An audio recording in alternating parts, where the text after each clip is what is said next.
दुनिया का पहला इनकलाब ज़री इनकलाब था, जिसकी बुनियाद सिंध में पड़ी। जब इंसानों ने अपने पेट के गुजर के लिए जंगलों के धक्के खाने के बाद आगे चलकर इस दुनिया में गांव और शहर बनाने शुरू किए, तो उसका आगाज भी सिंध की तहजीब से हुआ। सिंध दुनिया का वो पहला खित्ता है जहां तकरीबन 10,000 बरस कबल सिंधी जुबान और उसकी सुर तख्ती बनाई गई।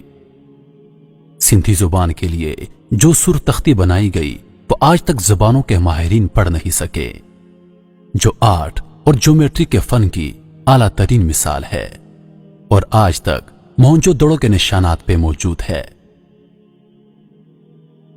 सल्तनत सिंध मोहनजोदड़ो के लोगों ने हथियारों से पाक मुआशरा कायम किया, जो नजरिए सिंध की वो असास है कि इस दुनिया को हथियारों से पाक किया जाए।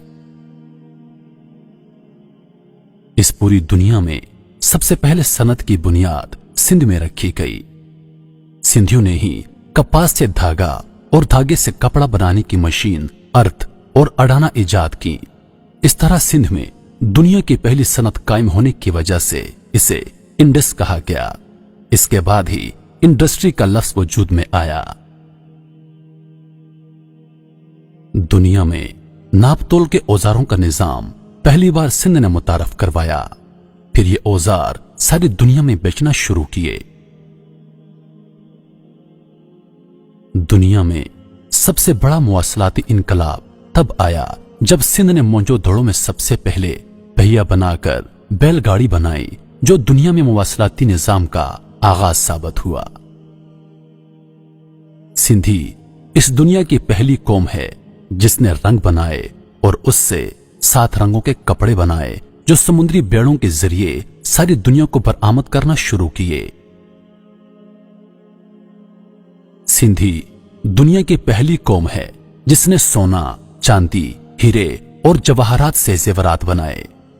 वो खाम सोना ओमान, कतर और कुवैत से लाते थे। जब ईरानी बादशाह दारा अव्वल ने सिंध पे हमला किया तो तावान के तौर पे सोना तलब किया। सिंधियों ने 5,000 बरस कबल ईंटें बनाकर शहरी मनसूबाबंदी की बुनियादें रखी।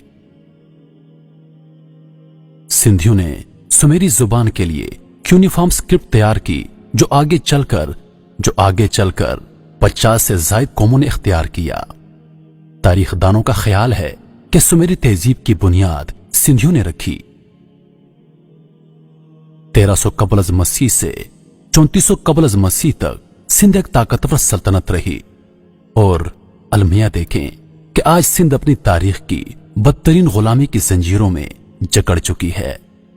सिंधी अपने तारीखी वतन सिंध में बेबस, मजबूर और उसकी नेमतों से महरूम हैं।